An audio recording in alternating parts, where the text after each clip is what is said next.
was thinking about it. I do have because you know what they say? Yeah, so we know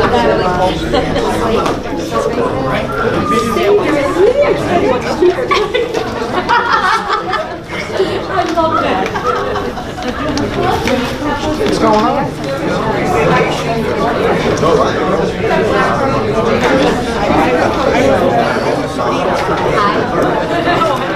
If I take chairs down. How's everything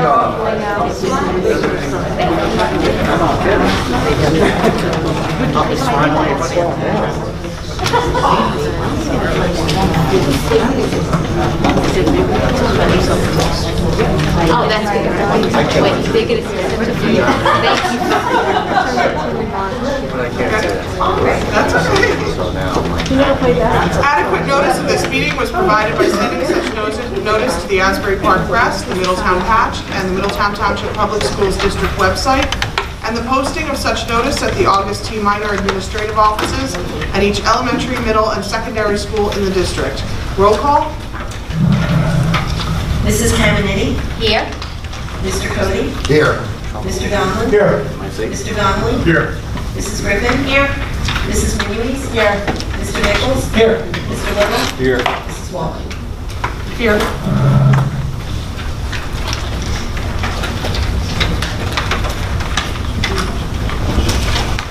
Please stand for the pledge of allegiance.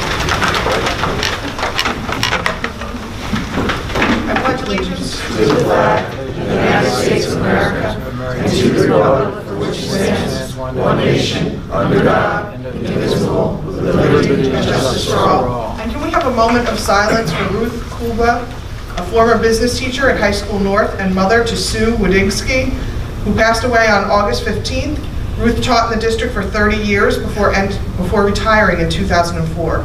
And Mary Eileen McAndrew, a former mathematics teacher at High School North, who passed away on August 14th.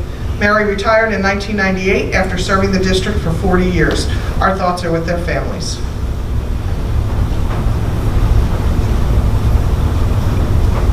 Thank you.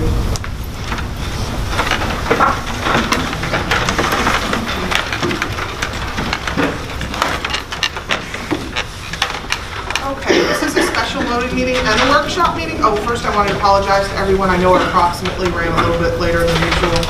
I apologize. So we're going to start with public comment on agenda items only.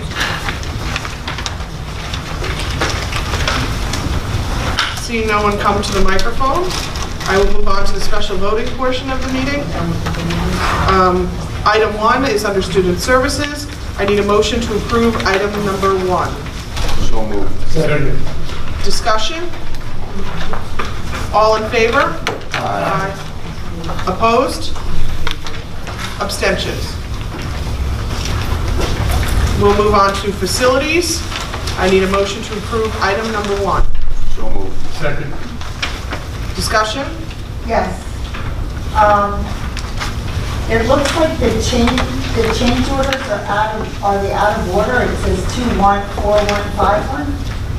Well, there were 5 change orders altogether. The first one that was proposed was for the color of the track. That was not accepted, so that's not being presented. Number 2 is presented here. Number 3 is actually a credit of $2,500, so that does not require approval. It's a credit. 4 and 5 are listed here. So there's 5 change orders altogether, but we're presenting 2, 4, and 5 for board approval because it's additional cost. What was the color?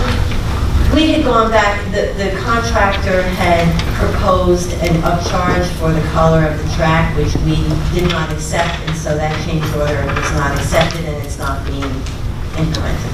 So what color are we getting? Well, it's blue, but it was different shades of blue. Oh, Correct, yeah. So, they proposed a lighter blue, we wanted a darker blue. We're not paying the upcharge, so that change order is not presented. It's mid-South. It wasn't really so all these change orders are for drainage?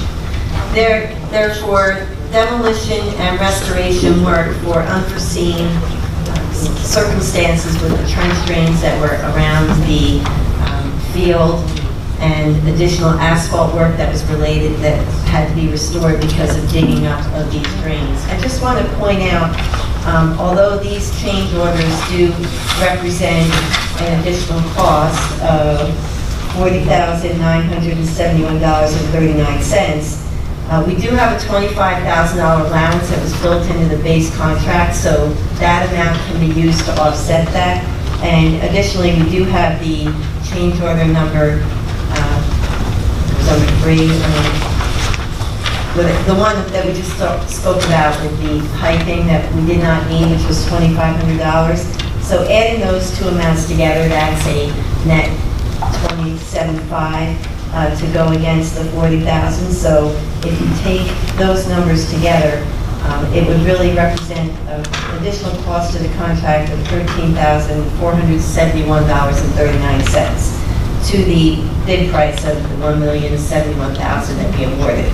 And I just also wanted to remind the board too that we did not award the alternate on the contract, which was $74,000 for the milling of the track, because once they demoed the track, they realized that we did not need that, and we had not awarded it, so that was an additional cost that we saved on this project as well as it being under the budget of $1,004,000, which we had budgeted for.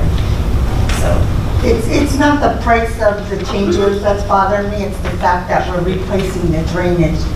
When we put this in, we were told we wouldn't have to do that in the future, we would just have to, replace the turns and do some work, so that's what's really bothering me. well, we were always going to replace the drains, but what was unforeseen was that the drains that were there went lower into the ground than what was anticipated, so there was more work That's involved what my in concern doing that. was. Yes. Why that happened. Will this happen again? Do you think is it because of the field, the type of field, where it is and stuff? Will this happen again next No. time we have to go change it? No, it was really because when it just wasn't on the drawings how deep the drains went. They anticipated a certain size of drain, and they were deeper into the ground than what was anticipated, so there was additional demo and restoration work that wasn't known by anybody before the field was ripped up. So, I mean, now that, we would know what's on the, what's being put in at this point, so if we were doing this project again, you'd be able to say, and they're being replaced with drains that don't go as deep, so there wouldn't be as much restoration work to replace the drains next time. Okay. And just to say, this is the network drains. Right. These aren't drains that are the ones that are under the field. These are the ones that take the water from the They go track. around the Right. perimeter of the They go around the perimeter. Right. It's not your main drainage of the Right. That echo drain, you would probably have to replace again when you go to replace it. Because when you go to do the track, you're talking about a porcelain type of material that cracks, breaks, so you would probably end up replacing that. And again, it's not the main drainage, it's the perimeter. Right, it wears over time, so So it does get, okay. it does get replaced, but the next time around when we replace these drains, they won't be dug down as far, so there wouldn't be as much work to. Okay. Any other discussion? All in favor? Aye. Opposed? Abstention. Move on to items of personnel. I need a motion to approve items 1 through 10. So moved. Second. Discussion? Does this include the addendum? This includes the addendum. There will be 1 through 9. It's not Oh, sorry, 1 through 9. I apologize. including the items on the agenda. Yes. I apologize. Items 1 through 9. Any more discussion? A motion and a second. Yes. Any more discussion? All in favor? Aye. Opposed? Abstentions? I'm abstaining on number 7.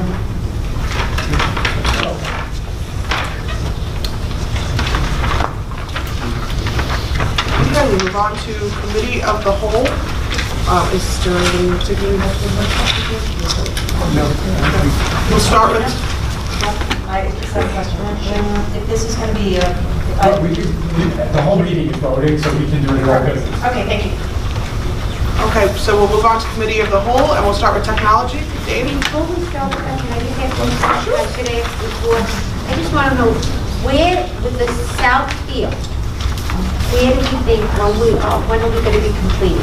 Well, we'll report out on that when we get to facilities and when we get the whole, if that's okay, that will be part of our report. Okay. So, No and we'll problem. actually we're having a meeting tomorrow morning, but we will talk about the schedule as we know it in.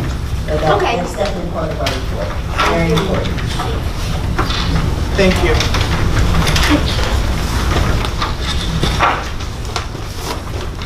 Good evening. A few items, informational. Interns, as you remember, this past spring, we created our first MTBS Summer Technology Internship. We held some 50 interviews, both high schools, and we chose 4 students to participate. The internship ran 4 hours a day for 6 weeks and concluded this past Friday. The 4 student interns worked on tasks such as rebuilding Chromebook cards at elementary level, repairing existing Chromebooks, configuring them, setting up classrooms for us. The tremendous amount of tasks these 4 students accomplished was invaluable. For example, on their first week with us, it was taking 4 students the whole 4 hours to rebuild just about 2 cards. Within a few weeks with us, they were building 6 to 8 cards a day. So their assistance to the technology department and the district, like I said, was invaluable. They totally rebuilt a number of cards in the elementary level, a total of 60 over those 6 weeks. Among the other tasks they had, these cards are now required to fully functioning. They're all packed with bringing Delta or HPs. So those are in the elementary level.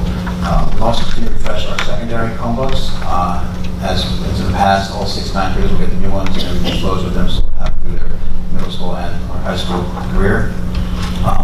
It's our 3rd year of distribution. We're fine-tuning every year. With the help of building level administration, we've really gotten to a point where we're able to distribute a very efficient manner. For example, we try to capture students when we can. So in high school, we distribute to seniors when they want to come in and get the parking permit. Freshmen, capture them during freshman orientation, because the majority have to be here. Sophomores this year and juniors are coming in for the pictures. So on 31st, we'll be distributing at that time. High School North has chosen to distribute to their soccer juniors like we did last year, which on the first 2 days of school during their phys ed periods. We refined the middle school policy as well this year. When the middle school schoolers walk into their homerooms on day 1, they're almost ready to go for them. We found that by creating that online electronic form that parents can sign from the agreement form, it makes it more efficient and it allows us to in real time to see when a parent signs off on it. We had cases last year where a student would walk in and we had 22 students' parents signed off, 2 didn't. They sent a quick text to dad and mom to go online. Dad and mom would then sign the form electronically and they were able to walk out the door to come with that day. So we're choosing again, as per building level administration, that we'll be distributing during the first day. Final update I have for the board is, as you remember in discussion in our previous workshop, we're upgrading all of our internal network switching in all 17 buildings. This is a mammoth project. Hundreds of switches and hundreds of miles of wiring is being replaced. The larger buildings, the secondary schools, obviously take a lot more time and require more downtime when we do so. So what we're doing is we're accomplishing those in the evenings. We're starting at 3, 4 o'clock and bringing buildings down at night and getting done. This last week, we rewired and replaced the core. The core basically manages the entire district. So with that, to get the entire district down, we had it back up this morning. I don't think anyone really noticed. We came back in the morning that we actually took everything down. We completed High School South, Thompson, and Thorne this week. Tomorrow, we're going to be completing Bay Shore and Central Administration, and on Friday, we'll be completing High School North. The elementary will go next week. Obviously, elementary is much smaller, and we can knock out 2, possibly 3 a day. At that point, all buildings will be done prior to school starting. Any questions? Thank you. Congratulations on your internship program. Working out so well. Move on to Bob Dunn, Student Services. Good evening. We're going to be recommending 3 students for home instruction, 1 student for out-of-district placement, 19 students for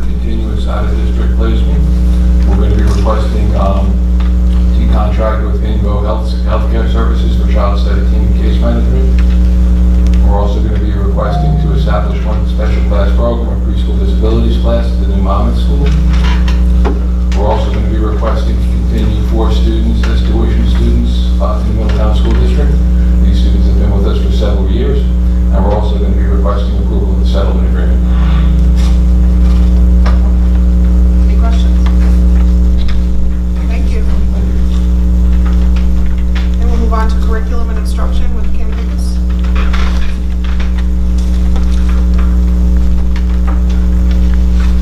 Good evening. On the voting agenda for next week, you'll see a request for your approval for curriculum workshops, also the annual renewal of our field trip destinations, and the annual renewal of our New Zealand Pro district license.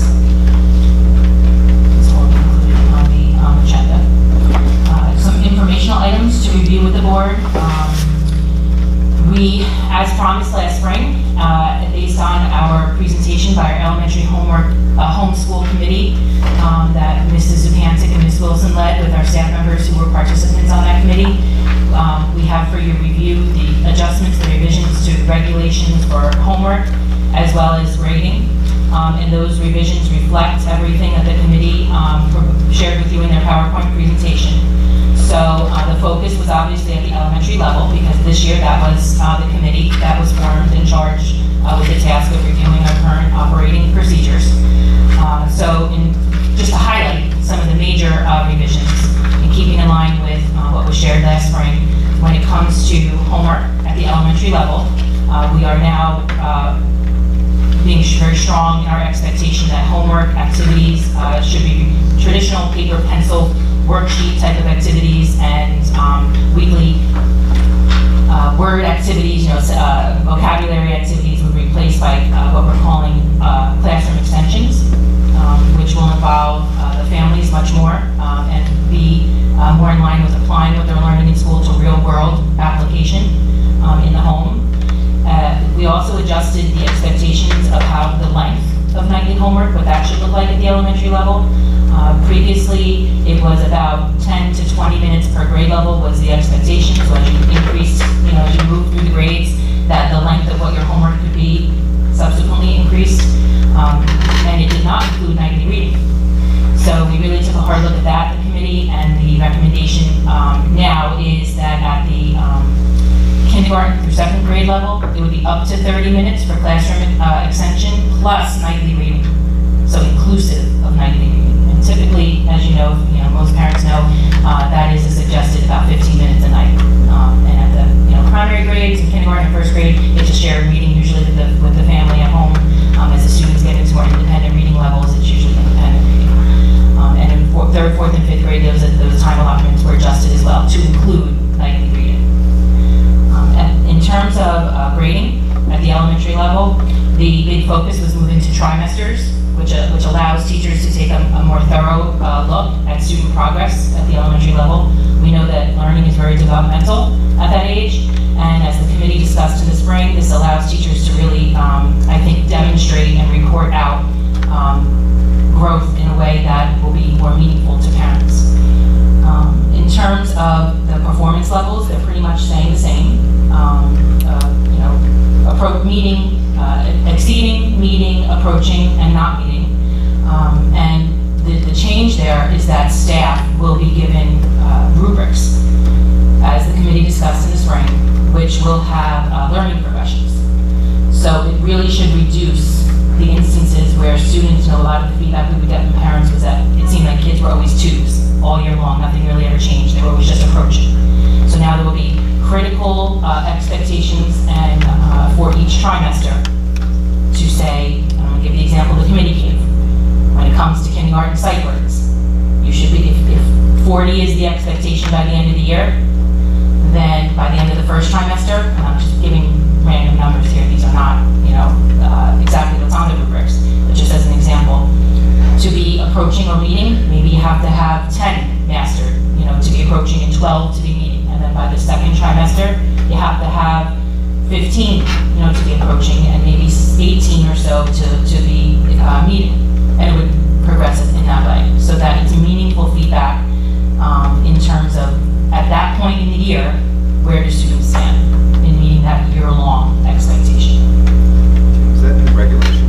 Because I looked at the edits and it looked like it basically looked like the regulation was old because it X'd out a lot of language I've never seen and put in, O and whatever. Also the numbers, put the numbers actually in. And it mentioned trimester, but didn't mention anything about what you just said. I think the regulation doesn't have to cover that kind of detail. No, yeah, because in a sense, those rubrics will be fluid documents. You know, you implement them, you start using them, and then you get feedback from staff. You know, so there may be some adjustments made to them in those initial implements during this phase-in year. I heard you say the rubrics, the staff gets the rubrics. The staff gets them. How are we going to explain that to parents? How is that going to transfer? So we started talking about that, and that will be the focus of back-to-school night discussions, parent-teacher conferences. You know, that's when in those intimate conversations with teachers, I think they can most appropriately share with parents what those expectations were, so that they can have an understanding. Yeah, I think it's important that they understand what the changes are. And we also If the talked parents don't about, understand, there's no point. Yeah, to it. there's no- right, and we also talked about capitalizing on the fall PTO meetings, Right. and having parents and committee members present, you know, to the parents. So, like I said, those kind of like face-to-face Yeah, that's what- conversations. Because if we just send home a paper, like I think even if we do send it home or put it public, it needs to be a conversation. So we're going to try and capitalize on those fall meetings, And those back to fall school nights, meetings and PTA business meetings, meetings, yeah. parent-teacher conferences, Perfect. using a variety of meetings so that, you know, don't miss anybody, hopefully. And we also did bring this. Regulations would where do parents, where could they see the ending? Words. I found it very helpful, to see, there were some things that I don't know, some of it seemed kind of old, the district hadn't been doing for a while, but is there a place that parents can see that? Because both homework and grading, the two regulations, is there a place that parents can see that? Can we post that? Just to see if it was changed, because I know it's a big topic, and they can look at what the old one was with all the cross-outs, it might be helpful to them. I'm looking at you because I know regulations aren't a voting item, so. No, we're not. No, I'm looking at her to say like, how can we, I mean, we normally just post the revised without the track changes per se. That was only for my benefit. I could see what it read and then what it now is, so it helps you sort of pick up if there are changes or it's just an update. Because if you're going to go meet with parents and explain some of this stuff, it might be easier. If that's the only document that we have, it might be easy. It helped me a lot to read through that. Say, oh, here's what it is. So when you go to back to school night or PTO meeting, you say, okay, I get it. They're giving me more detail behind it. And just a suggestion, because it's two big topics that, especially in the elementary school, that a lot of parents discuss. The old one would currently be on a portal. The old one would be up there, right? Would be up on the website, under the policies and regulations. Yeah. So somebody could print it out now and then compare it once we approve it.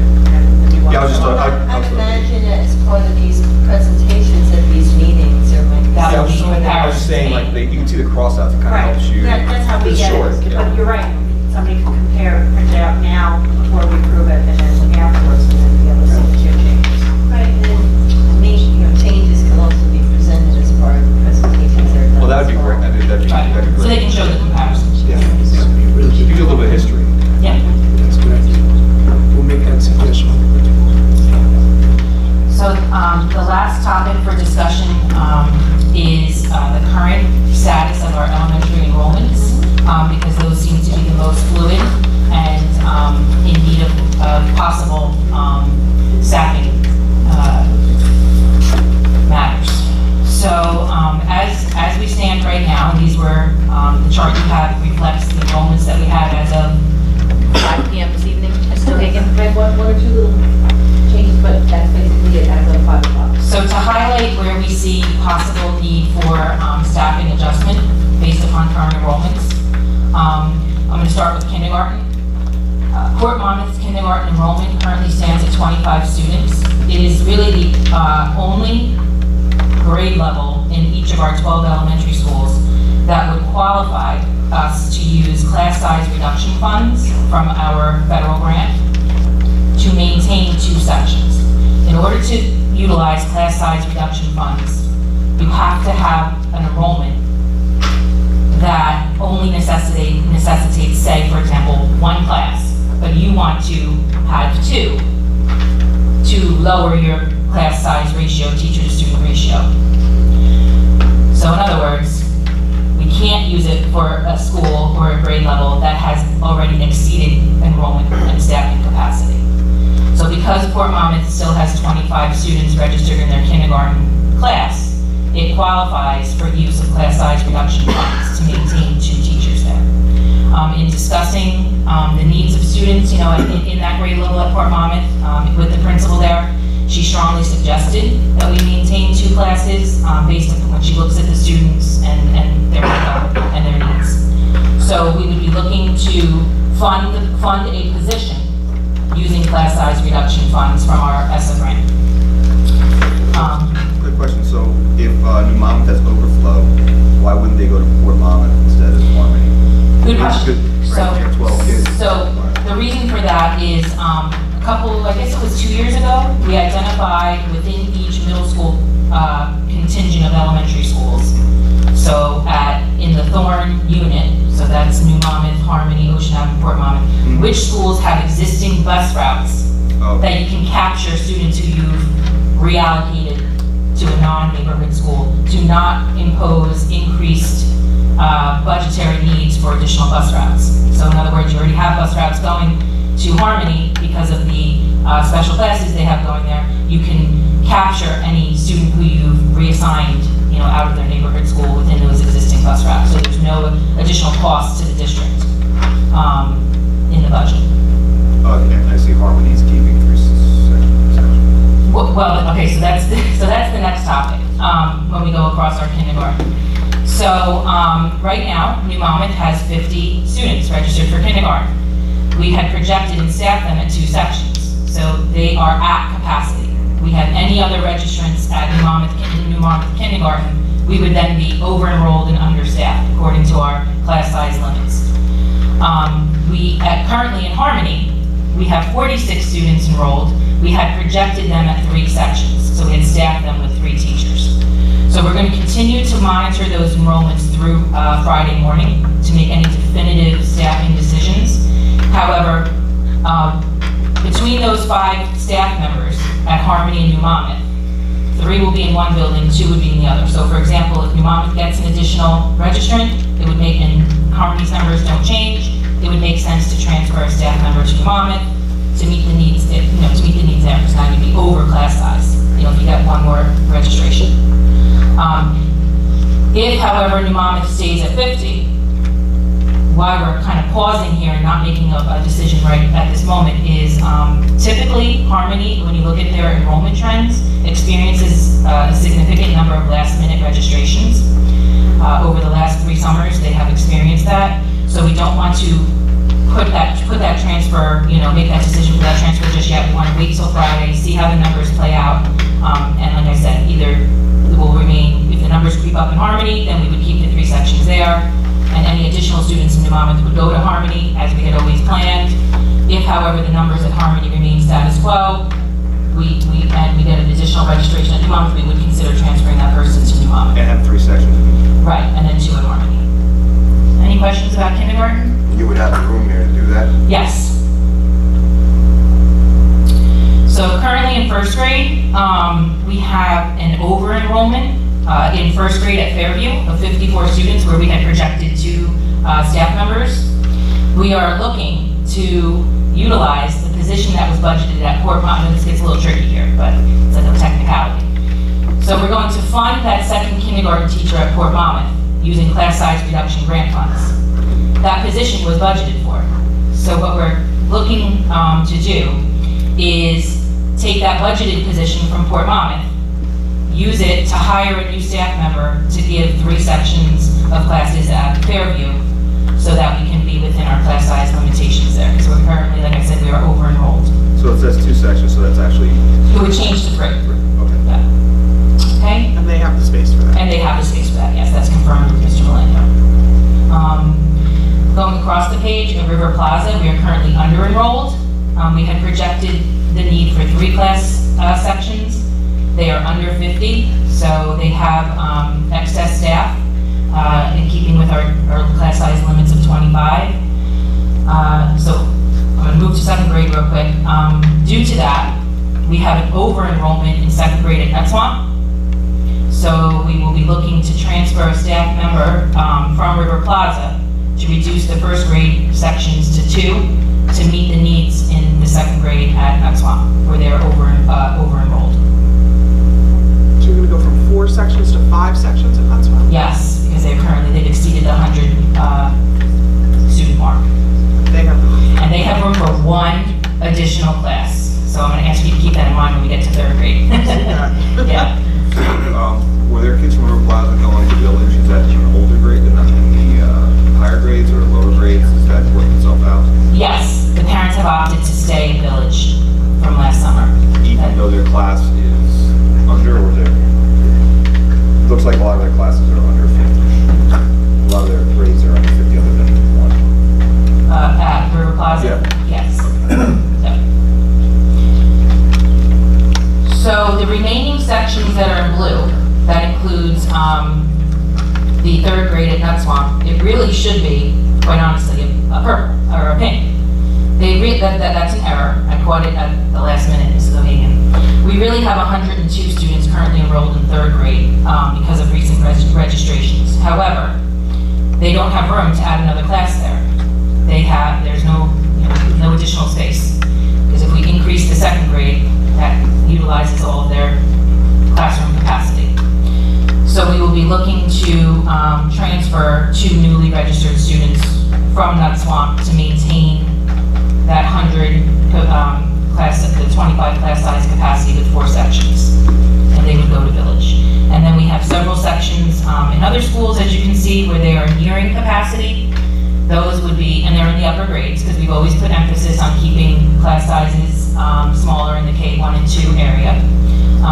And so if we exceed capacity in any of those other grade levels where we're nearing capacity, then any new students would be transferred to whatever the identified school is for their middle school contingency. For the Thompson unit, that is Village. They accept overflow students from River Plaza, Lincroft, and Netswamp. And like I said, in Thorn, Harmony is the identified student to receive any overflow. And for the Bayshore contingency, it's Bayview. So making these adjustments to these needs keeps us within the projected budget. And that really is accomplished by utilizing those class size reduction funds. I have a question about the 5th grade in Netswamp. You're very, very close. Yep. It looks like Middle Village. I don't know, Middle Village is, I'm sorry. Yeah, we have room. We always check that. For those schools that are the receiving schools, that's the other thing. Like when you're managing this all, you really also have to be watching the enrollments in those schools that would be the receiving schools. Because you really need to ensure that you have capacity there to accept any student who needs to be transferred to one of those additional schools, alternate schools. Can you just remind me again which ones were the ESL schools? Yes, Fairview Elementary, they only house students who need ESL services who are zoned for Fairview. So they only educate ESL students that is their home school. They don't receive any students from any other schools. Village receives students, and so does Navesink. And this reflects all of those, the communications we received from those ESL families.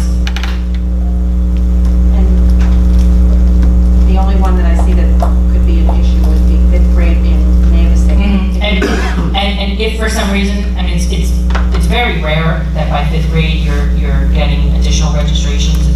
It's not very common. But if for some reason we did exceed that, then they would go to Village. Okay, thank you. No, it says they would go to Bayview.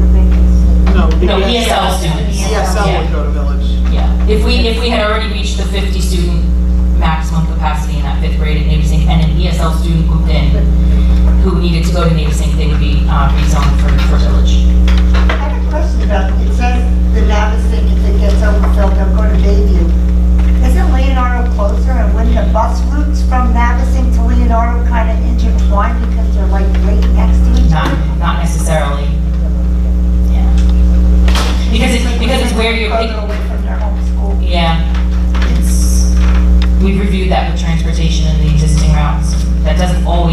That's not always the case. Because a lot of times in the morning, you see the Leonardo buses passing with the Navigant buses because it's so close together.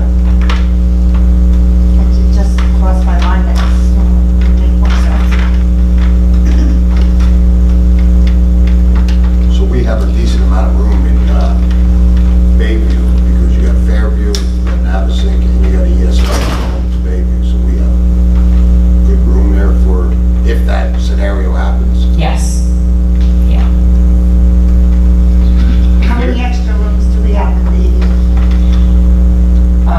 Well, none are really extra. They're always utilizing the space for something. But if we had to repurpose, off the top of my head, I want to say it's 1 or 2.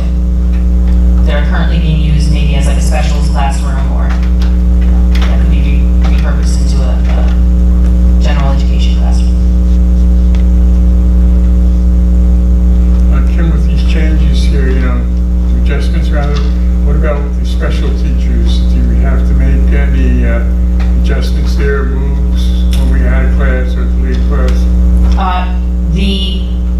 Mr. Milando has already projected for the additional increase in first grade. What it really does, you'd have 3 first grades, they would collapse to 2. They would still be well within, less than 30 students for a special subject area prep period. But that's really, that's how they would accommodate that. That's what we've always done. Because you're kind of like just going over that threshold of, now you have to get class of 25 to 26, for specials. A while back, we had a family come to Mike. They moved from one section of town over to Lynchburg Plaza, and they were unable to enroll their child in the plaza due to space constraints. Did that get itself resolved with this new school year?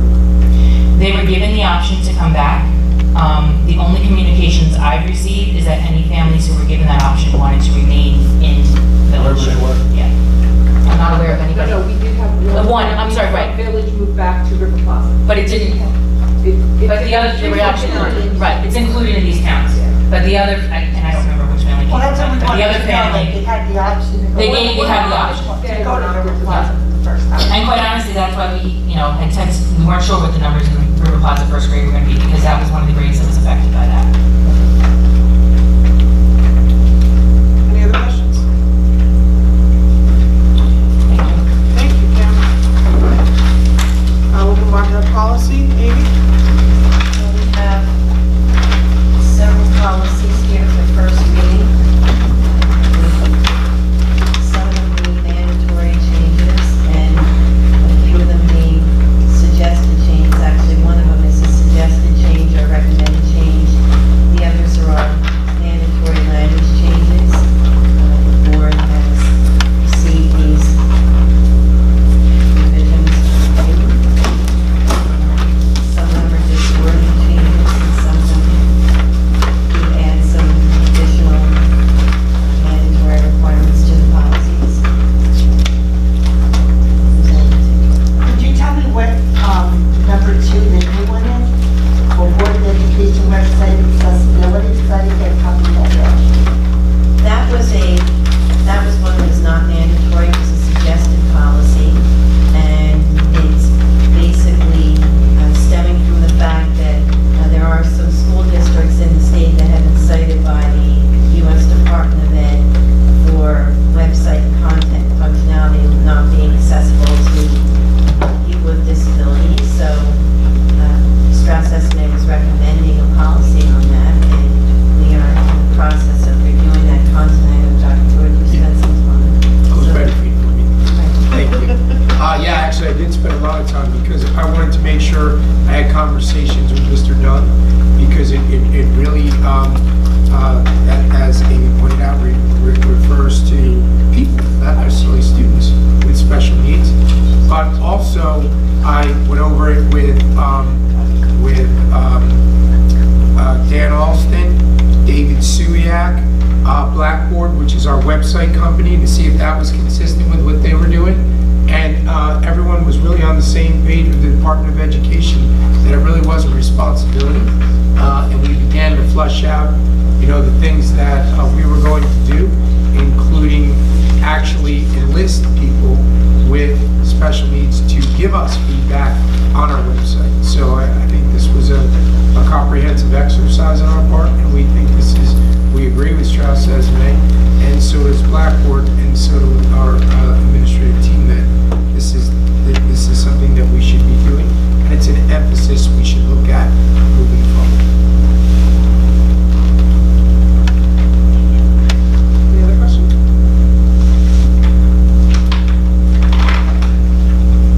Again, their first reading, so there will be no action by the board this month. They'll be reviewed again next month for a Okay, let's move on to facilities. Okay, well, the first item we already discussed and addressed in the special voting portion of the meeting regarding change orders on the turf and track project to address Mrs. Cameron's question from earlier about the schedule. We have been working with the contractor to get updates and revise the schedule. Our last update that we received was that the contractor had made a commitment, and we did communicate this out to the board, that weather permitting, and that's important because we have control over that they had anticipated that the turf, the field could be installed and ready for use before the first football game, which is September 7th, I think, 8th, okay. So it will be finished by the 7th, ready for use by the 8th. The track will not be finished at that time, and in talking to the contractor and having our group project meeting, we've determined that it might be better to hold off. There's 2 games in September that are at home for the field to be used, and then there's basically, I think, about a 5, almost 6-week window between that game, the last game in September, and then there's a game first weekend in November at home.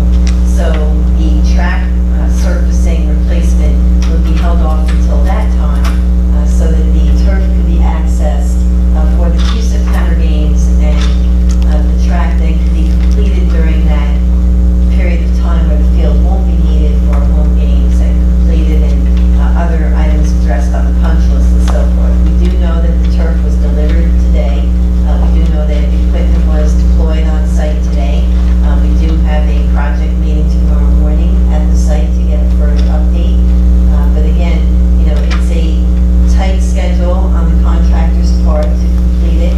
If the weather cooperates, they have committed that they will get it done. If we have some event, weather event that's going to prevent them from working, that may impact the schedule. So, and if we get a different update or anything additional, we will let the board know tomorrow after our meeting. But that is where we stand at this point. Question for you. Yes. What will there be where the track is now when they're putting in the turf in between, since they're not doing the track? It'll just be the asphalt base, like they won't have surfacing on there, but it will be, it's okay to have people walk on it because. It's okay if they run off and they land on it and everything else, right? After class. Yes. The company in our memo, it said that they'll be working weekends and stuff, this is all on their own? Or do we have to pay overtime? No, you're not increasing the contract for that. And has there been any discussion on the logo and the design, like how she looks on the turf? Is it going to be the same as it was, or? It's going to be an S in the middle, and yeah, I thought we had discussed maybe. Maybe I yes. wasn't at that meeting. Right, no, there will be an S logo in the middle of the field for the south. Like Eagles in the south in the end zones like last time? Sure. Honestly, I don't remember. Yes. Yes. Oh, right. But in the middle is going to be S. Thank you. Okay. So again, if we get some other update tomorrow, we'll let everybody know, but as of right now, we have a commitment from the contractor, and we've seen the material on site, the equipment, that we should be okay. That's nice news to hear, so hopefully our children will be able to start their first game. Yes. And I have to say, I understand the frustration of the parents that were writing letters and stuff, because when you went there, I went there 3 weeks prior, and went back 3 weeks after, and it really didn't look like there was any progress being made, but now that I guess everything's caught up, it's gonna pick up speed. Well, different I phases see of the the project frustration. take different levels of personnel. I mean, when we first started work, there was some testing that was done to see if other work was going to be necessary. And I know they were grading the field, the last couple of days, so. I mean, I just say in a Right, record, people- I could see their frustration because they didn't know about the testing. Right, really, right. Or they didn't hear about it from, people that did know. And No, it was a little frustrating, and I'm sure now everybody that would like we to see it go see down. a team there every day working, and the way the project is phased out, that isn't always going to be the case, but at this point, with the material being delivered and the equipment being on site, It's gonna go fast. it's going to go fast. I think it's important to know that despite the rumor mill, this project was never behind. No, I know, that's what I I'm know, saying, but I can No, I see what understand you're the saying, frustration, that they but- don't understand how, Yeah. that people don't understand how it Yeah. works. I certainly wouldn't. I'm Yeah. not a turf expert, but it really was just a rumor. We were never behind. Never behind. And we Mike, had you're a gonna hit on this contingency all. plan. Yeah, we talked And we had a contingency plan and still have a contingency plan if the weather doesn't hold out for us. And the principal and the athletic director had a series of Touchdown Club. And they did, I know, with concern parents. and I know Rich and Matt Kirkpatrick got back to every email and letter that we had. So I think the administration was very responsive to the rumors. So again, when we have additional information or changes, we will communicate that promptly, but we will just all keep our fingers crossed. And I've been looking at the weather forecast going on like 15 days out, and it doesn't look like there should be anything substantial in this. It's actually gonna be cooler, they might be able to get. It's more going to done. be right only in the 70s, so I don't know that that impacts us so much, but significant. Working on that hot turf, it Yeah, gets pretty significant hot. rain would be a problem. So are the updates only to the board meetings? I saw, I think Rich Carroll on something, tweeted something out, but, I mean, there's website, right? South has its own website, and the updates can be posted there. I know the touchdown club, but not everyone belongs to the touchdown Well, club. they were tweeted out. They Well, were. No, I'm saying going Mr. forward, Carroll, like, Mr. yeah. Kirkpatrick were both at Yeah, the no, last they meeting, were. they'll be at tomorrow's meeting, so I'm sure. We use the web, so if someone wanted to go on there and say, hey, is there a section on there saying, going on the field instead of having, Rich Carroll, like, is there gonna be another way to sort of have updates on it, like, or with the next board meeting? I'm just trying to figure the best way to sort of say, hey, listen, it's on the website. We will communicate to the board, I know Mr. Kirkpatrick Yeah. will communicate to the South Okay. committee, he'll be in the meeting tomorrow. Gotcha. And has. And he has. Yeah, and has sent out letters. And the board all got a copy of the letters, right? And I think it's important to say that the coaches too have been supporting in getting that information out to, I know the coaching to BGS, to the consumer staff club, we work with them as well. Just so I think we all work together on this. Yeah, I'm just saying, if we get a lot of rain or something, and something changes, there's a quick way to people know, hey, listen, I don't need to wait, or insurance, or like, coach, you can just like see it. You know,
have to move the heads to direct them, because the new lighting system, if you go to Croydon Hall and see what they put there, they don't have to be so high because they direct it. But if we're just changing the bulbs, they have to redirect the brackets, because it's actually a brighter bulb today, which would actually, I know in South, you have complaints that the lights are over in Brash Farms. That would actually take care of that problem, because they don't have to turn around and be so directed out wide to do the coverage. So, And when they re-aim too, we also get some complaints that there's some shadowing in parts of the end zone, which that's gonna correct that too.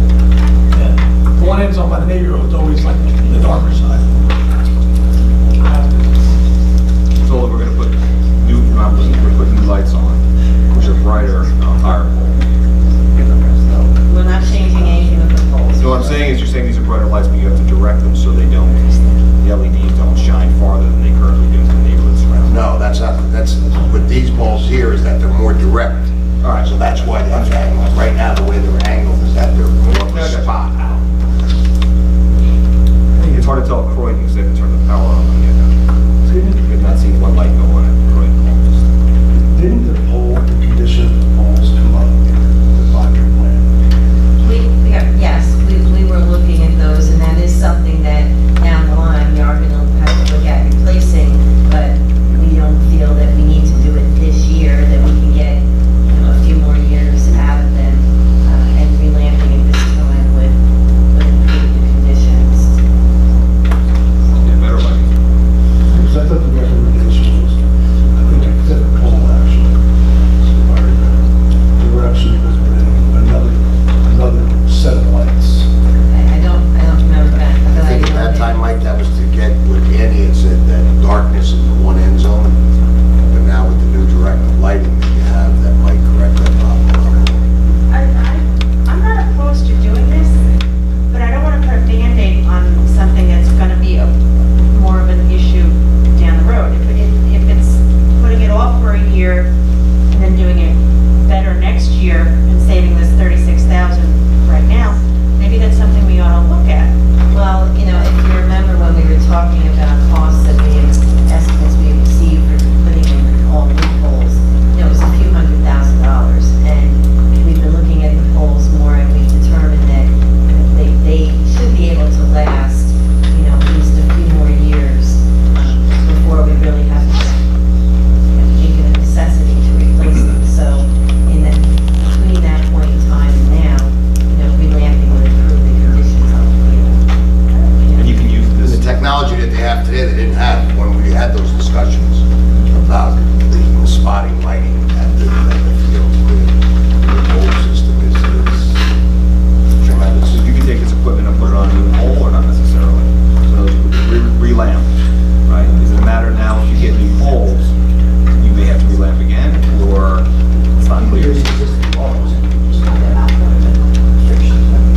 bulbs are still. So we're just doing the bulbs, we're not changing anything else about The it? bulbs, directional, and balances that Not every ballast, but Okay. there's 13 balances. there's a maximum of 13 Okay. upon their visual inspection I got it. that would need to be replaced. Thank you. Okay.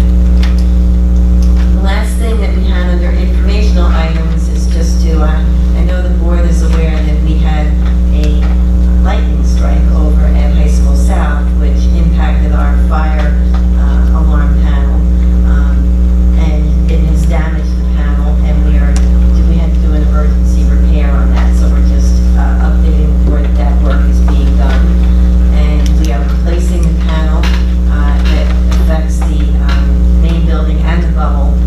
That's going to be approximately $38,000. We have filed a claim with the insurance company for this damage. They came out and looked at it yesterday, and we will be recouping monies on that from the insurance company. But we have had a fire watch going because the panel has been not operational, and we haven't had any communication with the fire marshal on that. So that will be fixed before school starts, and we won't have any issues. But seems like we always have electrical things happening in South.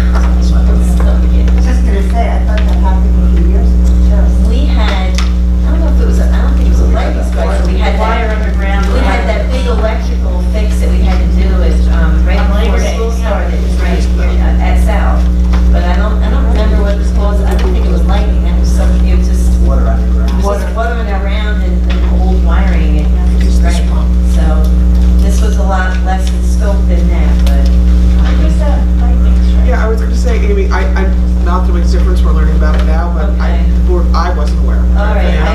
else sure was. that, I guess. It's the first I was hearing of it. I actually heard about it at the fire department meeting, the fire department told me about it, so The only thing that was damaged was it was actually the lightning strike caused a power surge that's basically, singed our panel. So we had to have it replaced, we're working on that, and, it will be fixed, but we're just letting it, because we've had fire watch going in the building, we just wanted to repair that. around the clock. Yeah. The name of that fire watch, is that our personnel? Yes. It's our personnel, and we're Yes. paying them overtime for that? That's Yes. going to be part of. That's gonna be put But it'll into the be, right, insurance that'll be claim? costs that we submit for reimbursement. We also want to clarify that the main building itself, the alarm is active in there. The problem that they're having is they don't know for sure if an alarm went off with the buzzers and the strobes were off. So that's why we're doing a fire watch. However, if there was a fire in there, it would go to Central Station and we get called out for that. But it should go on correctly by Friday. So that's all we have in the finance. What about facilities? Now we gotta find. I'm sorry, facilities, that's all we have in the facilities. So finance, we will have the financial reports posted for the board for the month of July, and our bill list through this week. We also have on the voting agenda the annual reorganization of parent organizations as additional insureds under our district liability policy for the upcoming school year. We do that every year because of parent organizations that have activities and we authorize their coverage under our liability insurance for various fundraisers and activities that we do. We also have some transportation approvals for athletics runs and jointure with Neptune Township on the agenda. And for information, we're just reporting that we have commenced our 16-17 audit, our year-end audit. The auditors have been in since last week. I think there's like 6 of them. It seems like the team grows every year. But so if you see, actually, it's funny, they walk up and down when we go over the they walk in on one and come back. It's kind of amusing. But anyway, we have started the audit. We haven't had any issues so far, but we will be addressing on that in the upcoming several weeks. That's all we wanted to do. Okay. Student activities, Mary Ellen. Actually, I have a couple of things here today. First thing that is on the agenda is they're appointing the appointment of the law enforcement liaison. This really isn't anything new for the district. That's always been in my job description. But in the new regulations, it has to be an official appointment, so we're putting it on the agenda. We put a lot of these appointments on, usually in June. The homeless liaison, Amy's about 12 different things that she's officially approved that. So it's no cost to the district, it's just a formality. We also have a sidebar agreement for a new pathway advisor at each high school. We're adding the business to the MAC pathway this year, and all pathways have an advisor to organize the pathway, the students, they get speakers, they do that kind of thing throughout the year. So this is just for that new pathway. The code of conduct. There's been a lot of recent and actually upcoming changes to like ESSA and CUSAC, our state regulations and our monitoring, that are impacting how we manage discipline and attendance. So there were a lot of meetings held with our business building administrators at each of the levels, like middle, high, and elementary. And we reviewed our procedures and looked at what the regulations were requiring to make sure that they were in line. And so some of the tweaks that, I'm going to go over some of the tweaks and new procedures that we came up with. All right? In the area of attendance, in the past, all the monitoring, how we were measured was based on an overall percentage of attendance. Over the year, students attended school 95% of the time or 94% of the time. Under the new regulations, they are really focusing on chronic absenteeism. Individual students who are absent a certain number of days throughout the year, rather than that overall percentage. They still measure that overall percentage, but the big focus is on the chronic absenteeism. So we kind of had to change the way we're looking at attendance and how we're dealing with attendance. And one of the things the state wanted us to look at is developing a tiered intervention system to attendance. We already had that, but we really had to go in and look and say, how can we do this better? So in your packet, or actually it's up here, I would like a whole bunch of papers in front of you. Right after the draft of the sidebar is something, and it starts out, it says elementary school attendance, and then there's middle school attendance, and then on the second page it's high school attendance. This is our intervention system. It's really not that detailed at the elementary and the middle school level.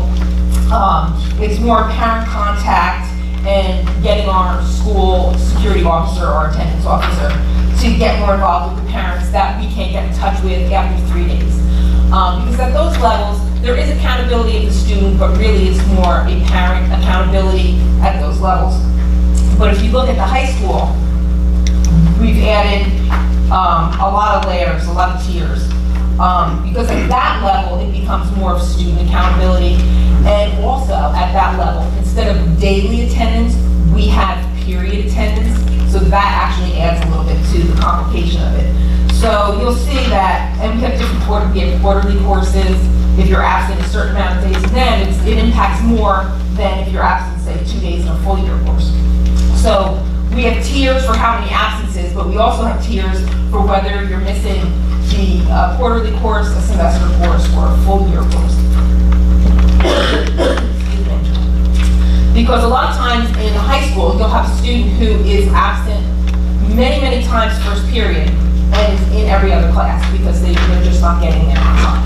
So they may be missing a quarterly course because that, their health is just for 1 quarter. Health is first period. And so you want to get your interventions sooner before they lose credit in that class than if they're in a full year course. But obviously you want to get it, quickly. And so the emphasis here is to try to hold the student accountable, try to work with the student, find out what's going on, help them get to school on time every day. So this is actually part of the code of conduct. I kept it separate. Okay, discipline also impacts attendance, especially when it comes to suspensions. The state categorizes now suspensions as unexcused absences for us. So when they look at this chronic absenteeism, if we have suspended a student for 5 days, that's 5 unexcused absences that's going towards this chronic absenteeism. And oftentimes, the students that are getting in trouble or getting suspended are a little bit disaffected, and they may be the ones that are not coming to school regularly anyway. So you're just adding to the chronic absenteeism, the fact that the student isn't learning in the classroom. And we've always tried to minimize suspensions, but at some point when you go through every level, you start with the detention, go to community service, and a Friday detention, and a couple of detentions. At some point, students have to be suspended, in this tiered level. And also, if there's some, more egregious act, it sometimes jumps to suspension. So when our principals were looking at it, they're like, this is a problem because we're missing a layer. We are missing a layer from detentions and community service to suspension. That's a big jump. We need an internal, in-school suspension, an alternate school suspension program. We had it in the past, budgetary reasons. I don't know why. I think it was at the high school level. We haven't had it for a long time before me. At the middle school level, that was one of the things cut in the 9-10 cut. Budgets were cut by the state. So we haven't had it at the middle school since then. So the principal made a proposal. They would like to start an alternate school program, suspension program. At the so what they did, they looked at the data. How many days would they need it? What would be the requirement? So at the middle school level, they thought if they could get a day at each middle school and then an extra day at Thorn, because of some programs they have at Thorn, their suspensions are a little bit higher, and they thought that they could handle it that way. At the high school, they thought they'd need about 2 days a week. So we looked at how are we going to How are we gonna develop this? How are we gonna get the staff to staff it? We had a 4/5 staff member budgeted that we haven't used in our budget. We haven't used yet. So we thought that's what we need at the middle school. We need 4 days, that's 4/5. We could use that staff member's position, not necessarily a staff member, but we use that budgeted position to cover the ASP for all 3 middle schools. At the high schools, we would be using a 7-period. A teacher would, we'd have a post, teacher would sign up, and instead of prep, they would get paid to do a 7-period. But because we have the A-B schedule, each teacher would only be missing 1 prep a week, basically. If we're using 2 days, every teacher would need 1 day of ASP for 1 period. And that would be at the pro rata rate, that's what we pay for 7 periods. And it really is an important tier. It helps with the attendance and the monitoring. But it also keeps students in school. You know, you have to make sure you pick the right staff members. During that time, they counsel the students, they talk to the students. It's not the students home and the parents are at work, or the kids playing games or sleeping or whatever. They're engaged in schoolwork, and then they're engaged in some kind of counseling. Another area that we look to improve, which is also related to attendance, is our credit recovery program at the high school level. Alan, before you go on, so Sure. you're talking about reinstating ASP as it used to exist? In-school suspensions? And in-school suspension would not count as an absence? No, you're in school. You're in school with a certified teacher, and you're doing work, you're getting counseling, it's considered school. So you're doing work, so there's yeah. a plan for that? Oh, yes, absolutely. They get work from the teacher, and they get, you know, And none of that they get work counts towards the remediation. grade, We can do, you know, interventions during that time. You know, there's a lot to, you know, keep the kid and catch the kid up in their class. Because a lot of times, students that are falling behind a little bit tend to be the ones that act up a little bit to kind of. And where would you be housed? The library, like MTBOE, or rooms for them? It would be, we haven't identified, because this was a, I went to a workshop, it was actually the very end of July. So we've been meeting with them and developing this and the attendance and the code of conduct. So we haven't identified a classroom, but it would definitely have to be a self-contained classroom, and we know that, and the principals know that too. Any security issues in terms of if you're having all of the kids that would be on suspension, they're all going to be in one room now, so is there some particular qualifications that teacher has to have, or? Well, it's not a qualification or a certification, but it's somebody who can relate well to students, but is, you know, strong disciplinarian, and someone who has a presence. Someone who works with kids that, you know, are a little bit trouble, and just maybe not even a little trouble, just made some mistake, and, you know, helping them to get through that. Now, would the bar for, I don't want to belabor it, but would the bar for in-school suspension be the same as suspension now? Or you'd say, well, if we're not sending them out of the building, that's a big deal. Does that mean we kind of lower the bar in terms of what? No, actually, if you look at the codes of conduct, they actually also say, like for whatever, the second offense for something, I'm gonna look at something here. ASP used to be an easier trigger, right? That would Say, be- okay, you go to this room, it's much easier Yeah. than saying, guess what, you can't come to school. So I'm just wondering if we. Okay, like, for example, inappropriate behavior during an emergency drill for the middle school. The first time is detention. The second time is 1 to 3 days out of school suspension. That might be something that the principal would say, you know what, this is something that we can keep this student in here. He's not a safety risk. Like, if there was an assault, you probably want to put that student out for a day or something, just to calm things down in the building. But that's not a safety issue. That's something that the teacher in there could talk to the kid, you know, go over why drills are really important. No, I ask because if there's someone who's like maybe not doing suspensions, but currently suspension level type of behavior, it might be an easier trigger to say, well, okay, just go on ASP. I mean, right, those rooms used to be kind of full. Because it was a place the kids didn't have to not come to school. So I'm just saying, are we going to have to design more specific guidance of who goes in there and when? We're Or you're gonna keep the same level of? Who will go in there are when they get on, because our vice principals pretty much follow this. I mean, it's important that they do, because they have to have consistency. So when it says out-of-school suspension, is when they will try, if at all possible, they will try to put the student in ASP to keep them in school, okay? But they're not gonna say go to ASP instead of detention. They won't do that. The rubric is there, and we'll follow the rubric as we have in the past. It's just instead of being suspended, you're in schools. Yeah, in fact, if you say, it says the alternate school program may be used in lieu of OSS. It doesn't say detention or anything else, it says OSS.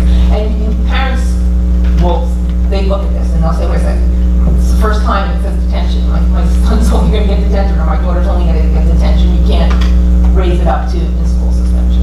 So, but they're very careful to follow the rubric. And if they do want to alter, they go to the principal, or they'll go to me, or go to Mr. Ranella. Just a quick question. Mr. Yes. Walker. I've noticed that the second and third offenses seem the same in almost every category. What are you looking at? Elementary? No, middle school. Middle school. Okay. I don't know, the first page it seems, well, like, were you starting the fire? First page, 5 out of 6 of them. On what page? Punishment. On the first page. Very first page. The second and third? Second and third are the same, 5 out of 6. Okay, well, that's because they're kind of in, some of them are most egregious things, like you will notice that most of these are less, if they say suspension at all, it's usually less than a 5-day suspension. 4 pretty much is our max, except for very egregious things like starting a fire in a school. That's something that can put you out for a longer period of time. False alarms. We've had periods where there's been a lot of false alarms that disrupted school terribly, and so that is something that we really try to prevent. But if you look like under the influence, it starts out 1 to 4 days, then it goes to 2 to 4 days, and then it goes to 3 to 9 days. Smoking. Those are more progressive. The ones that are 9 days to start or 9 days by the second or third stay 9 days. You'll never see anything more than a 9-day suspension. And the assistant principals and principals know that if they are going to give anything more than a 4-day suspension, they have to call central office. They can't do that. Actually, on the 5th day of the suspension, we have to start home instruction. So it's a big deal. They know that. So it's the 9-day ones that you'll see are the same, because you're never going to go over 9 days. Can I ask you a question that you have on here, administrative discretion? Is that going to be at his discretion on all offenses, or is there going to be those ones that he has no discretion? Like you said, after 4 days, he has to call the administration office. Yes. Well, after 4 days, they know they have to, because they have to get home instruction started. So that they have to call me and say, listen, I want to put this student out for 5 days. This is my reasoning, and I know I have to do a day of home instruction. Can we get that going? And they have to get approval for that. But for doing the, you're saying, doing the alternate school suspension as opposed to OSS, they're going to try to do that whenever it's Well, I understand, but you say at his discretion. Now, is he's able to turn around and make his discretion on any time of the first, second, third offense? If it says out of school, if it says OSS, he can. So, say it's smoking, it says 2 days OSS. That's something that they'll probably say, listen, let's get this kid in and be in school for 2 days, and we'll do some smoke cessation, interventions on the student while he's here, rather than having home sleeping and playing games. Like I said before, if it's a bad fight, that's you think it's really brewing, and that the next day it might spill over. That's something that they may decide. I'm going to put the kids out for a day. So we're going to let things cool down. We're going to meet with the kids and their parents when they come back in, and make sure everything's calm, because we don't want to have another fight the next day. You certainly would never put 2 kids that are very volatile, that fought, and that are still really angry with each other in ASP together. That's something that they know they never can do. So, it's all these kind of things that they do. But what I'm just trying to get to is that in the past, it's been no discretion. Well, we haven't had ASP. We haven't had it in probably 8 years. No, I understand. But, so that's what I'm just trying to get at. I don't want to have the first offenses, or are we going the second, the third, the administrative in that building is able to use his discretion on anything on this pamphlet? Only the ones that say, no, they follow this, only discretion, well, they always have some discretion. You know, there could always be extenuating circumstances. It even says that. And that's been in the handbook and the code of conduct since forever that, I mean, you don't want to be totally locked in. You want to have the administrator have some discretion. There could be a student that comes in and punches a locker one day, he's so angry, we find out that something tragic happened the night before and his parents sent him to school. It happens. And that type of kid, you just want to get counseling, you're not going to do the code of conduct. So that kind of discretion is there. But something that we also do is we look at the suspension reports, and we're going to look at the in-school suspension reports every month with the assistant principals and principals, and we review, okay, these are your numbers, what happened here, why are there more out-of-school suspensions than in-school suspensions, what's going on, that type of thing. All right, so they're monitored in that way. It's after the fact, but they're monitored. Another quick question about the community service aspect of this. All for it, I think it's a great idea. How do you monitor where the community service is done? It's done in the school with a teacher. Okay. Yeah, and we call it community service. It's more of they go around, they clean windows, they clean desks, they do that kind of thing. Okay, that's what you're doing. And honestly, the kids are more successful in that. You put a student in a room for 45 minutes and tell them they have to do work, but you don't give them work, you have to do your homework, you have to be quiet. They can't do it. You walk around, the teacher talks to them, you know, tries to counsel them a little bit as they're cleaning windows, they're walking around the school, and it really worked out better. We try to put more people in community service than detention all the time. You actually brought up the smoking, that was going to be my question. And you said that they always have the opportunity to put them in school. Why would we not change the out-of-school suspension for smoking?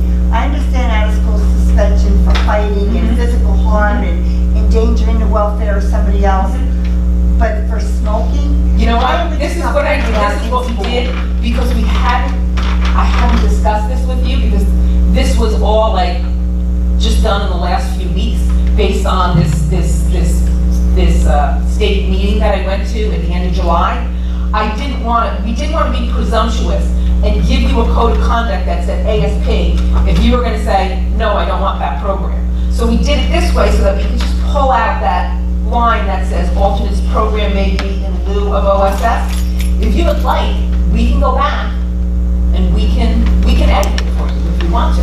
We can work this week, Thursday and Friday, and we can change some of those OSS to ASP. Actually, the middle school, I think, already had it in as ASP, and we took it out because we hadn't even discussed it with you yet. So I'm like, let's just put OSS in there, and then we'll put that up at the top. But I mean, it's up to you. We can go back and change it. We can do it this way, and we can change it in September if you want. It's up to you.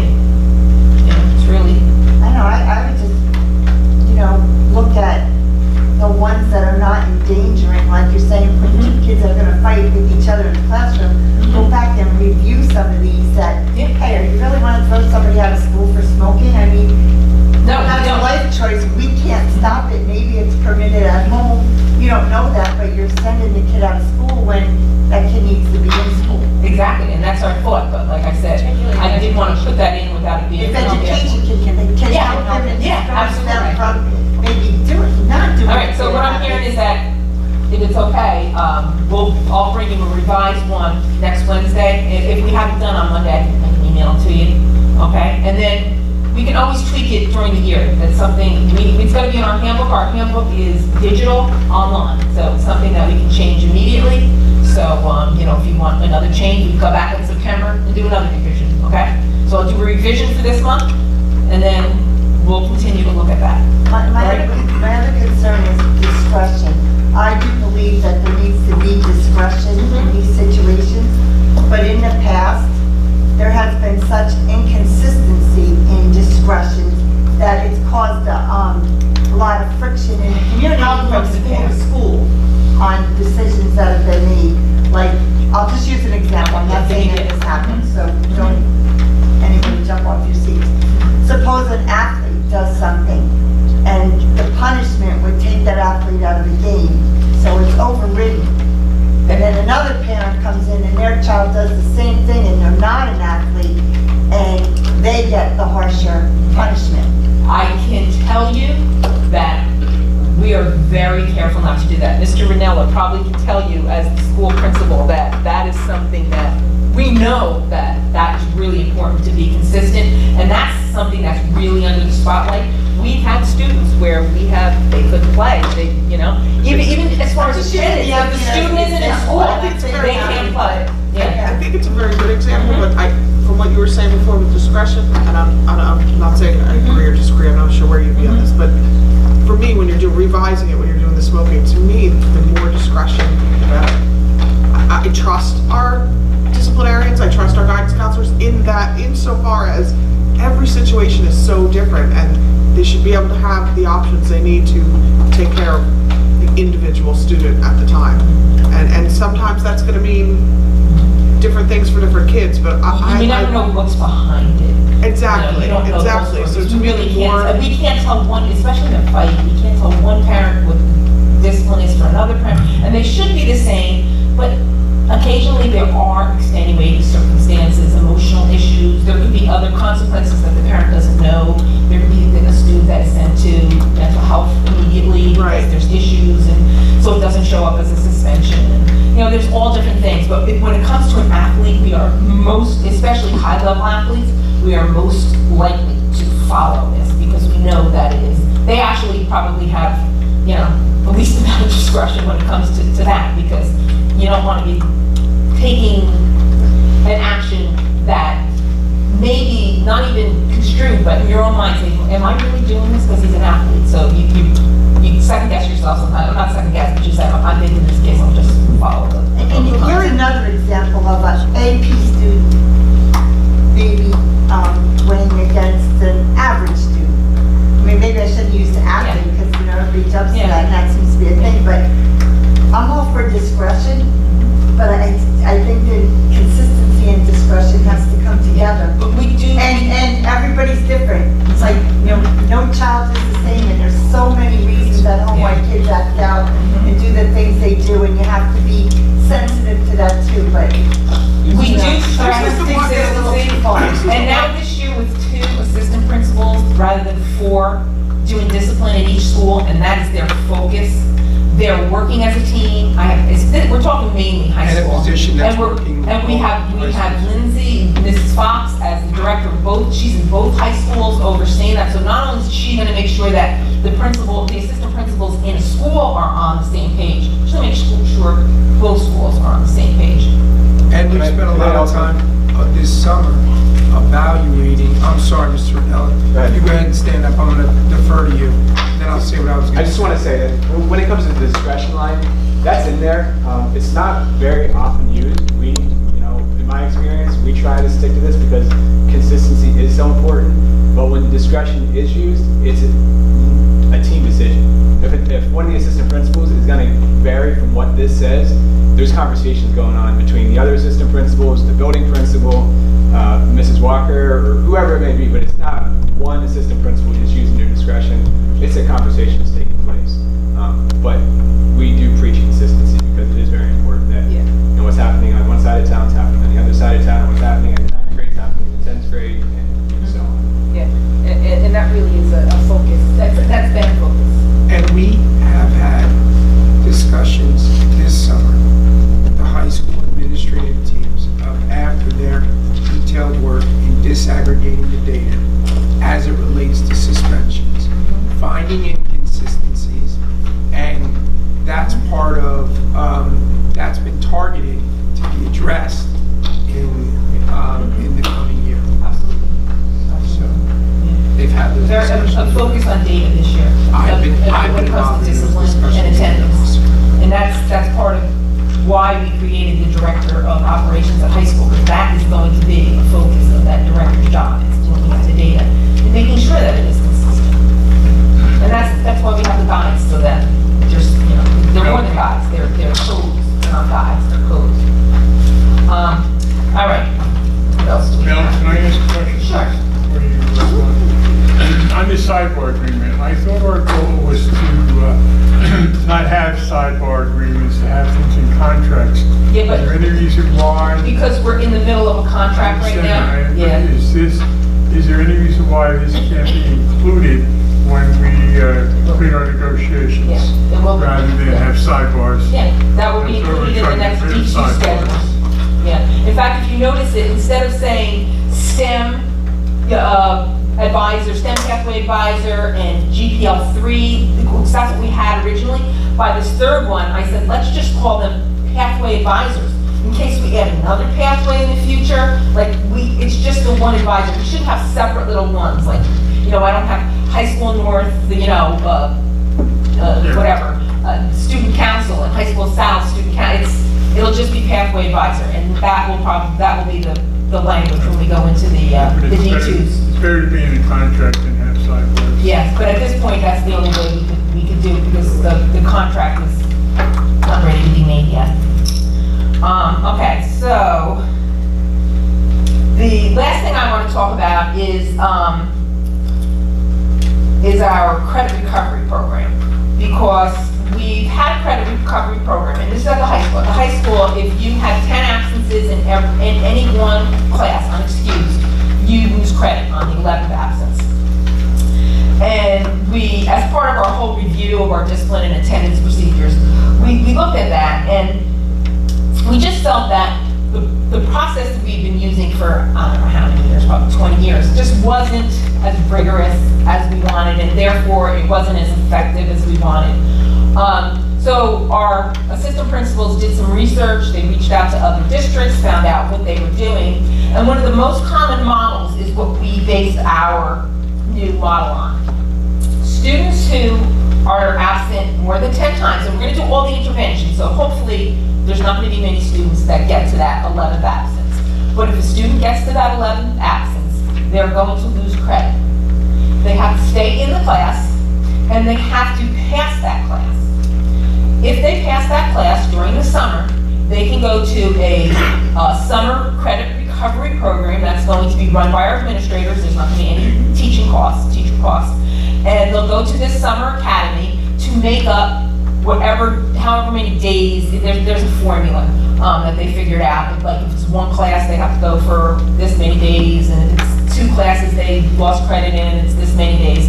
And they have to do makeup work. They'll be talking to the, again, interventions with the administrators, and at that point, when they finish their requirement during the summer, then they will get their credit back, right? But they have to pass the course, and also, once they get to the 11th absence, there's a discipline consequence added to it, so that we don't have the student that says, well, I've already lost the credit, and I already have 2 A's, or 3 A's, my first, second, and third marking period, so I just won't come to school for first period for the rest of the year. Every day they're absent, there's going to be a lunch detention attached to it, so there'll be some kind of consequence, something to get that person into the class. And most students will stay engaged if they know they have to pass the class in order to get the credit recovery at the end of the year. The thing that we have to really, and our principals are all over this, make sure that our parents and our students know, especially at the senior level, that if they lose credit in a class, and it's a class they need to graduate, whether it's a required course or just they need that credit to graduate, they're not going to walk. They will, if they go to the summer credit recovery program, they will get their diploma in the summer, but they will be excluded from the graduation ceremony itself, because they don't have the required credits at that point to graduate. And we're hoping we're thinking that is going to be a deterrent for them to lose credit, because the current system allows them to get that credit back prior to graduation, and it really wasn't a rigorous process at all. It wasn't as meaningful as the summer program is going to be. So That's for only unexcused absences. Unexcused absences. If they have medical absences, there's 2 ways to look at it. The state looks at it that the only thing that's excused is take your child to work day, a religious holiday, or 3 college visits at the junior and senior level. Everything else, every other absence, we have to report to the state as an unexcused absence. Even medical? Yes, even medical. But the schools, in terms of determining credit, can make their own rules. And almost every school will allow medical absences with medical documentation. So, and there's a few other extenuating circumstances that administrators can also make unexcused. So that student who has a medical issue and who's absent, that's not going to count towards their. It's a student that's just not coming to school, basically.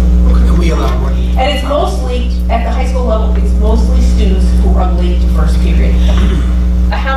What percentage do you think of the loss of credits or first period? Probably 99% of them. Yeah. They lose credit in first period. I have a question. We have a large majority of students this is happening with. I don't think it's a large majority. No. No. Off the top of my head, and this is just a guesstimate, maybe 25 kids out of 1,500 last year attended attendance review committee meeting. The only thing I would recommend, and especially since I'm reading the rest of this, and it says more than 5 absences in one semester course or 2. Yeah. Yeah, I know plenty of parents who don't get a medical note because it really wouldn't have mattered because of the list of what is an acceptable absence. Now they should get a medical note. Well, they always should have, because these numbers, the cutoffs for losing credit, they're not changing. They've always been there. It's just, it's going to more impact seniors who have to, who are graduating. Anyone else, if they miss this, like they have, business tends to have semester courses. If they lose credit in a semester course, they can go in the summer and make that up. But a graduating person I does, think you yes. just need to tell parents, Oh, get absolutely. your medical note. This is, these are unexcused absences, and these are the ones that are going, and these are excused, and it's the unexcused ones that are going, and these are the cutoffs. Yes, and we've talked to the principals, and the principals have talked to the APs about different ways we're going to get that message out. We're going to do everything. They're going to say back to school night, phone blast, website, meetings with students, whatever it takes to get that. And then when they get to the tiered interventions, they have to talk to the parents. They're going to be talking to the parents and saying, listen, you have to get, Before they lose. before they lose credit. I have one more question. You said that they would make it up during the summer, the students. That I guess we would have a teacher in the building for them, right? There has to be a staff member. It's going to be administrators. They're in the building in the summer. There's not that many, as Mr. Renaud said, and they're planning on having 4 weeks, and students are not going to have to attend the 4 weeks. Some students are going to have to attend 3 days. Some will have to attend 2 weeks. It depends on how many days absence they are past the cutoff. They'll be talking to administrators. We can put them on some of our online programs. They have, you guys have We're a plan. exploring if there's any character education programs. character They education. can work through to help, with their And development. there shouldn't, to make it something that the parents would get involved with, there should be a monetary fee for that, to turn around and say, then I would think parents would be on top of it, like, I'm not paying for this. Yeah, but then you You're have not- parents that can't afford it, and then, Okay. It's just the idea I wouldn't want a student that, is financially strapped to not be able to do this and lose credit. I wouldn't want to penalize that student, and you would say, well, we could do it, but there are a lot of students and parents that would never tell you that. Okay, no, I know that. We know they're eligible for free and reduced lunch, Yes. some of them, and they will not fill out the forms. They Okay. don't want to hand out, I know that. so, Okay. all right? Thank you, Mary Ellen. Oh, that's it? No, I think, I'm just making sure, I think that's it. Oh yeah, just at the end of each of the code of conducts, we developed more tiers of intervention. These are new, and they're more remedial. They're more counseling and that type of thing, so rather than just disciplinary, if you look at the back of each code of conduct, I'll go to the back of the high school, it's just tiers that, like, if a student has, it doesn't matter what the infraction is, but if they have 1 to 3 fractions, they're going to be talking to an administrator. Of course, we have parent notification. When you get to tier 2, they're gonna have focus groups, the guidance counselors are gonna hold focus groups for these students on behavior and character education. You know, we're making sure that they're getting support services. We'll have student improvement plans. You know, there's just different tiers that are not disciplinary that we're adding in now to kind of support them. All right, and I'm done. Thank you. Thank you. So now, there's an item on the agenda, I'm not sure what it means, that comes up next, a voting meeting agenda review.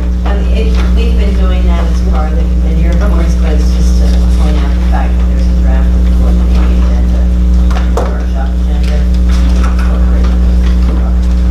Okay, then we will move on to old business.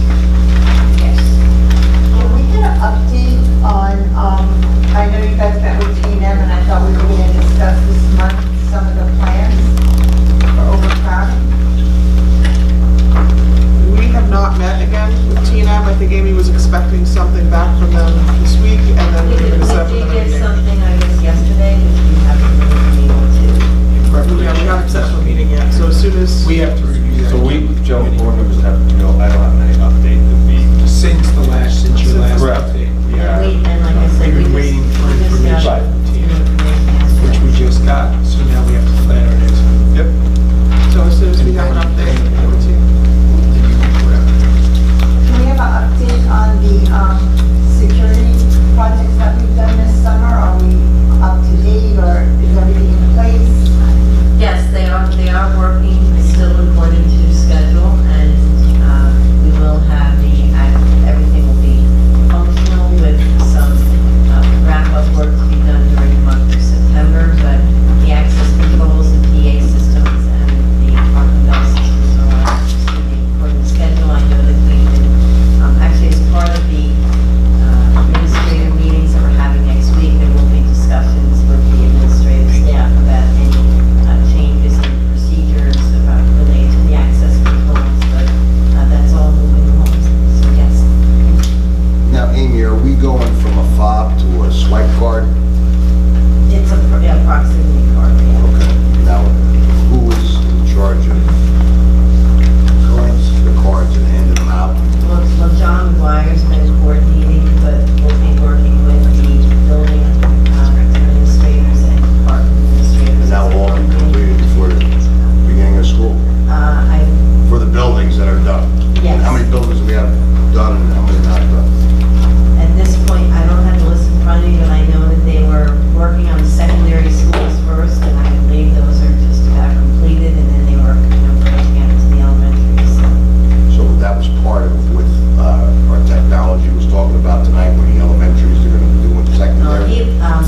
Dave was talking about the infrastructure project on our district network, so that's different. So that had nothing to do with the security, I just wanted to make sure because it kind of sounds the same, so. No, I know, they're both district-wide projects that involve a lot of cabling. So, yeah. Now, is everybody going to use the access? All employees in the district, will they have an access card? Yes, we're getting rid of the bombs. And the access cards will be able to tell you where everybody is? They won't tell you where they are in the building, they'll be used to access the That they're in doors that, that what have. building they're in? Right. I have something with old business. I just would like to know, do we have an update on the roads? There's quite a few roads in front of our schools that are being worked on. I know it's not our responsibility, but did the township give you any idea when the roads are going to be done? I know John McGuire has been speaking with the township on that. We haven't been told as of yet if anything's going to be impacting busing in the beginning of the school year, so I know, They're all around town. It's all, I know, yeah. well, like I said on my way here, I was surprised that Underville was Right. closed, and Hubbard is still closed. I know, I was. And I was, New saying Monmouth's still closed, I think they're in front of New Monmouth. they're parts of it, doing- yeah, so we will be touching base with them. That's to get more than another one update. delay. Yeah, these are big delays, forget No, they are, opening right. school I like know, this. no, I know, I know, we will work with them to continually get up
during that Yeah, the project, deadline is- they turned around, they saw some damage to pipes, and they notified the gas company. Right. Then the gas company's Yes, coming yes. now and putting in pipes. So Yeah. that's a concern if we haven't gotten an update, because we would Well, I know have John to is know getting about busing. continual updates and he does update us, but we will continue to get more real-time updates, That's for what school. we should So actually we'll report report to to. the board Well, before that. Right. or sooner if we have information. And also for any future projects in the next couple of weeks that Because we it's plan like- on starting. It just seems like every day a new road is closed down I know. in front of the school. And they're never on schedule. I mean, Hubbard was supposed to be open June 8th. I used to get always alerts. I'm not even- Yeah, now you don't get them anymore. Right. Is there any other old We will business? continue to communicate on that, so it is important. Sue? Yes, actually, I just handed you guys out, Jeff and I have been working with New Jersey school boards in relationship to what was proposed for the delegates assembly regarding funding and the pulling back our funding after our budget was approved. And I spoke to Cindy Young, who's an attorney at New Jersey School Boards, and also Steve McGinn, who works in the policy department at New Jersey School Boards. And what they told me while I was speaking to them, and I'm actually supposed to have another phone call with them next Tuesday when somebody else gets back from policy. But they offered me a couple of suggestions, and they've given me the format that I handed out to you. And Jeff was kind enough to put it into the format. There's two policies that we can actually look to amend. One is 3100, which has to deal with the timelines for budgets, and the other one is 3220, which has to do with finance. We took what the basic crux, which was, as I believe we said last time,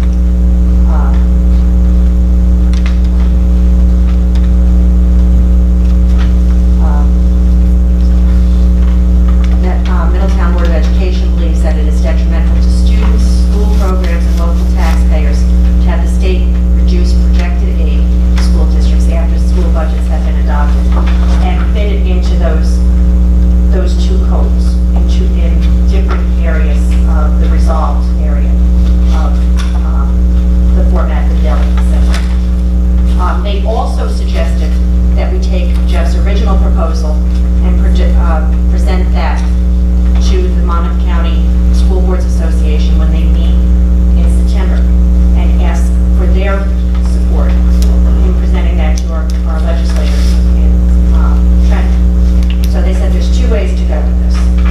The resolution that's due to school boards by September 5th would be presented to the school boards. They'd look it over, they'd see if anything needs to be tweaked, they'd help us with the wording, go from there. It may be something that is doable within this wording, it may not be, but they would give us the final say-so going forward with our fellow school boards in Monmouth County. And asking for their support is certainly something we could also do. So what I'm asking you to do at this point is to look this over and vote to approve what we have at this point. Next Tuesday, if there's any changes from the meeting that they set up with me to talk on the phone, I could come back to you and we could possibly alter it, and we could vote for that change. But that way, we're at least ready to move forward on September. First, thank you so much for working so hard on this. Second, when you say get their support, I know the meeting you talked about, I think most of us are signed up for it. What does that mean? Do they have to sign something? They just say, hey, we got your back? I mean, how do According to Cindy Young, get their support? and she's the attorney, what she would do is reach out to Kathy Weinbach and let them, and the school board, the Monmouth County School Board president, and let them know that we have a resolution that we would like the support of the Monmouth County School Board chapter. And we would get up, tell them what we would like, tell them why we would like it, and ask for their support. And then we would vote on it? They would vote on it and would present it as a bunch to go over to Trenton.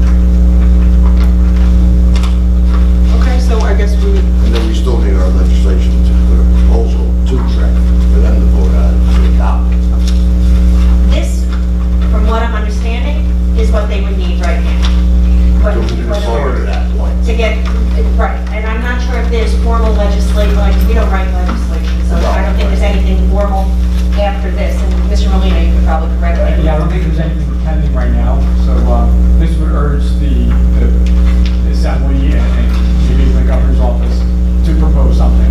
Right. This is Which just, is, There's the two resolutions here. One is to urge the legislation to do something. The other one is that petition the school boards through the delegate assembly to change their policy on their grassroots, their policy manual as to what they propose. It's going to take it two angles. NJSBA's policy, right. Yes. but not the state's. Not the Not state. In other words, the legislature. The way Cindy explained it to me, this is to amend the policies. The second resolution that we're going to bring to New Jersey school boards to the Monmouth County is to let our legislators know we've had enough. And we can't afford to do this anymore. And that's what we need back.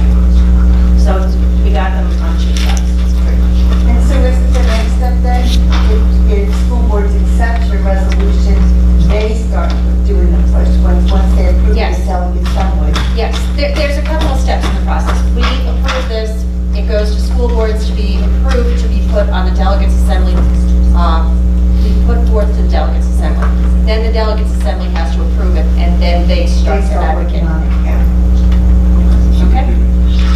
So right now, we would make a motion to move forward and approve the resolution, Approve both, approve both of them for the delegate assembly and for the county yes. superintendent, or not superintendent, the county County delegate. County school board. Thank you. Yes. Now I'm tired. The county school board. So, do we have the county school board? I mean, do we have this one?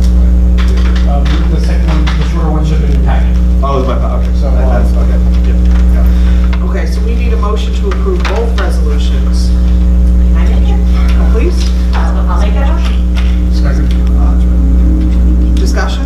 You know what, I just want to ask a question, Jeff, is that, and this is a great idea, and I like it, going through the Jersey school board and everything, but can't we go to our local senator to bring us and Yes, so then propose a bill? the one proposal, the one resolution does have that language to go, and I can read it to the record. Whereas the Middletown Township Board of Education believes that it's detrimental to students, school programs, local taxpayers that have the state reduce projected aid to school districts after school budgets have been adopted. And now therefore be resolved that the Board of Education urges the state legislature and governor to ensure that state aid to school districts is not reduced after the date school districts are required to adopt their budgets. So that resolution, that's a shorter one, would go to the lawmakers and urge them to do something to protect what happened. But we also could present it to school boards and to our local senator. The second one does it. We do. The second one, correct? Right, we would present it with a punch of Monmouth County, all of the schools. No, I understand. Right.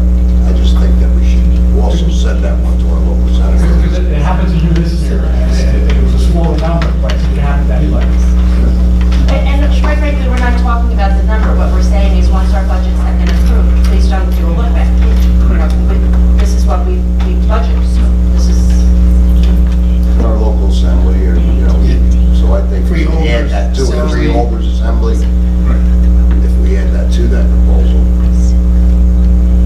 think it would be a good alternate also. I think it's in there. It's in Thank you for there, your- yes. It is in there.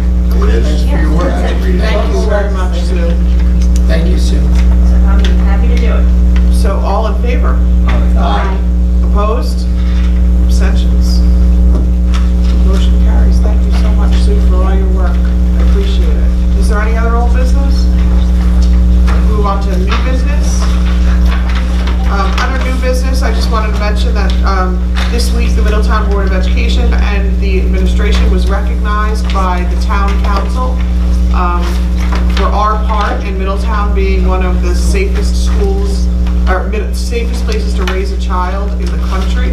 I think we were number 9. In the country, and number 1 in the state. So I just wanted to present Dr. George with the certificate they presented us for his safekeeping for the Ed and all the hard work that he does to make our schools a little bit safer. It really was nice. Most of the board was there. It was really a nice night. Very much.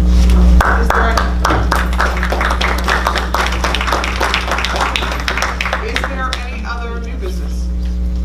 I have something, but Mr. Molina, I'm not so sure that,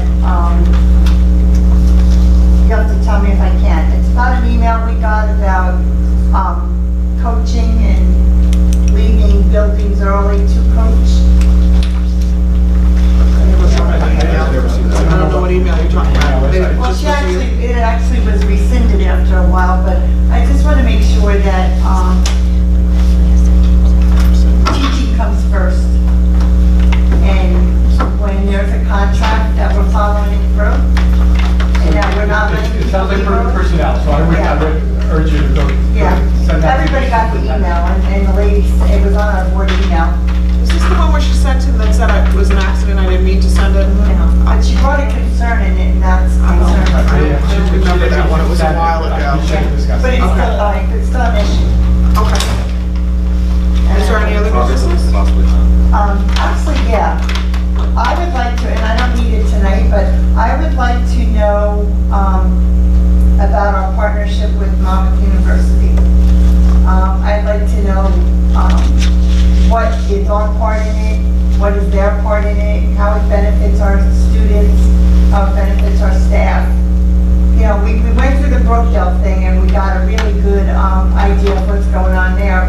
I just would like to start with Monmouth, and then after that I'm going to go to the next ones.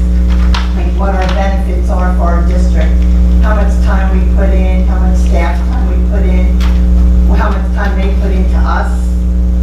You know, I just want to know about the partnership. So it doesn't have to be tonight, you know, just, you know, I think it would be a good thing to publicly discuss. Because people always ask about the partnerships, and I don't really understand what we get out of that one so far. I do understand the Brookdale one because we had a lot of discussion on it.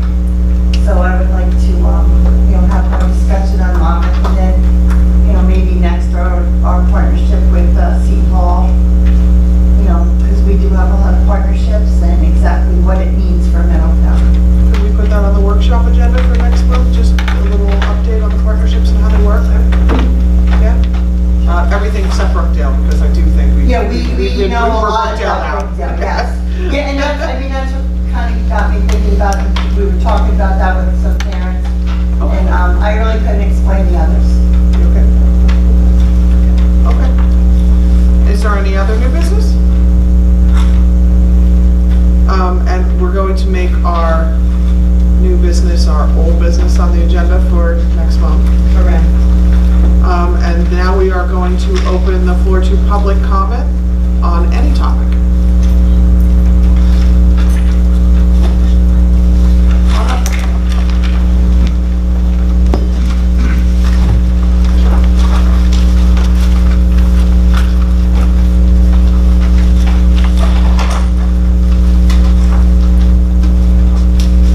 Good evening, Leo Christophely, River Plaza, Middletown. Can I get a copy of the resolution just passed at the end of the old business through an Oprah request? It will actually be available online, and if you want a paper copy, you I'd like to get a hard copy. come and get it in our office. Is it one or is it two? Well, I guess there's two resolutions. There's two, all right, so I'll call before I come So you in. come on, that's fine.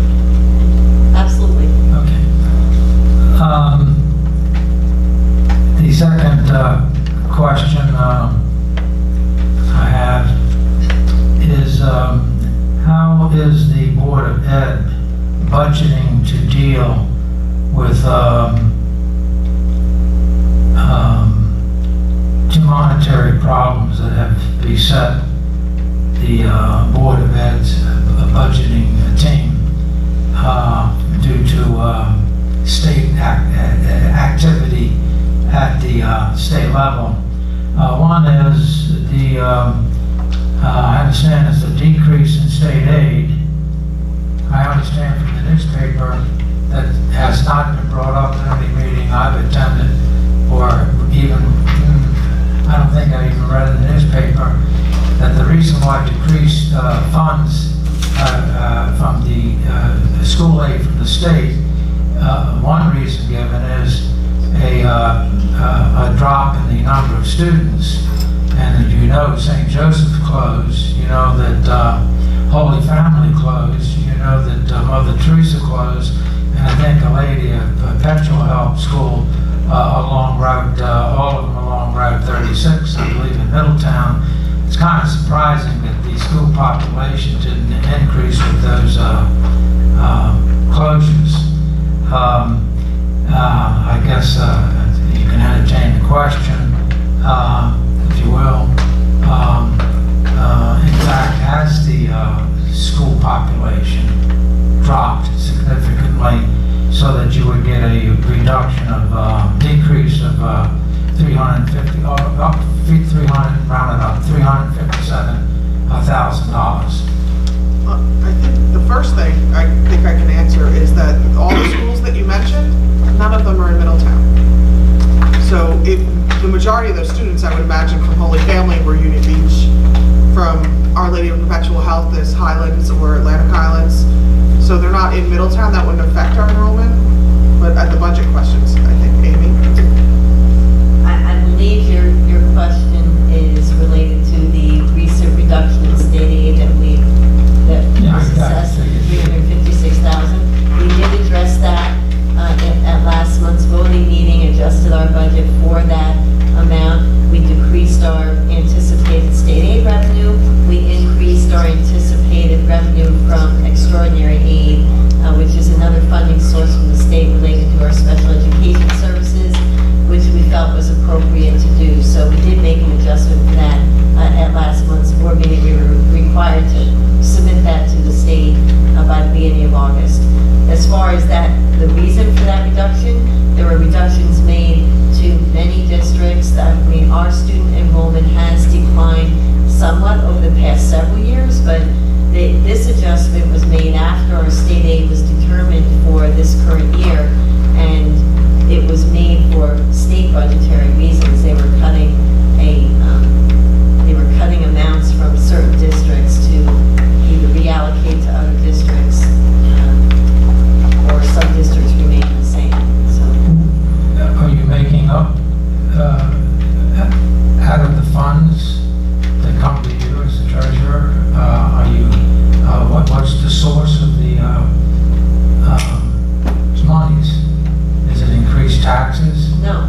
The budget adjustment that we made was to increase the anticipated revenue that we will receive for this coming year, for this current year, from another aid source from the state, extraordinary aid, which has actually risen over the past year. So we increased our anticipated budget amount for that to offset the decrease in the adjustment aid from the state. How firm is your expectation of getting the funds from the state? We wouldn't have made the adjustment if we were, pretty certain that we would receive that. We budgeted $1 million in this year's budget. We received, for last year, we got our notification in July that we received $1.7 million. So we adjusted our budget number to $1,356,000 and change, feeling that, that was still, less than 100% of what we got last year. So we felt very comfortable. Our level of that aid has exceeded $1 million over the last few years. So we felt very comfortable adjusting that. For those of you who weren't at the last two municipal committee meetings, I told the committee members, some of you, the members were there this week, that I mentioned Lakewood in passing and didn't go into any details, but I did go into some details because I talked to one of the councilmen there in Freehold Borough that the state gave from school aid, I guess emergency basis, $25 million, and then they threw in for capital improvement, including computers and whatnot, another aid. So they got about $33 million, and you got a decrease in 356. That's rather troubling, especially if I may use, without defining it, I could attempt it, but it would take me about 30 minutes to get at the negatives, what it doesn't mean and what it does mean. Freehold has been pretty much treated carte blanche, I think, as though it were a sanctuary city, because their population went over easily by 500 to 1,700, and I guess that was the reason. And I think it was a large immigrant status that increased the school population there. I just find the comparison of numbers is rather strange. A last question, and maybe you just, I don't come to all meetings, but I'd like to, but I swear dance on some of those nights, just as a well dance. You know, you go around in circles when you square dance. Anyway, for the next 5 years, including this, we're going to pay about $763,000 to the New Jersey Department of Pensions and Benefits. Did you have to increase the budget in an emergency basis to meet it this year? No, we built that into our regular budget for the 17-18 years, so there was no emergency adjustments made. We knew that when we did our 17-18 budget, so we included that in our budget. In the regular budget, yes. Budgeting. So there's no after the fact of passing the budget. No. This is an additional. No, we were notified of that before we finalized our current budget. And prevent me just one comment about what I think. I write all this stuff down, but I just select what I'm going to say. The 2007 incentive program for retirements was probably at the time a feasible idea, practicable, good on paper, practicable, good on paper, but not practical off paper, as we know the consequences. So there's a difference between something that's practicable, you can put it down on paper, then you implement it, you find out whether it works in practice or does not. If it doesn't, it's impractical. It was impractical in hindsight. However, my point about education is you can streamline it if you get the state out of the way, maybe the county out of the way, and a lot of other things out of the way. But I think the main reason in 2007 that the committee, 2 of you are here, 2 of the members are here, it must have been a main cause to give that incentive program to 45 volunteer retirees, about $40,000 in retirement, because the committee at that time judged that I don't know that the teachers were getting too much in the way of salaries, benefits, pensions, and future unfunded liabilities. I don't know anything about that, but that they could reduce the cost drastically. So there must have been a high cost then in the school budget, and they wanted to reduce it by the retirement program. So if we can just, let's comment, maybe the situation that prevailed then is prevailing now, and so this team, you're all strategists in the budgeting of this school system. It's a large system. You have a big problem of helping to reduce my taxes, and I'm every man and every woman, and that's my self-identity. And so you think about, in other words, I could be speaking for other people that would take the time to read this stuff and write what I do, and come here periodically. And I go to Freehold board meetings, I go to Middletown, more often I come here. I do have another life. Thank you very much for your time. Thank you very much.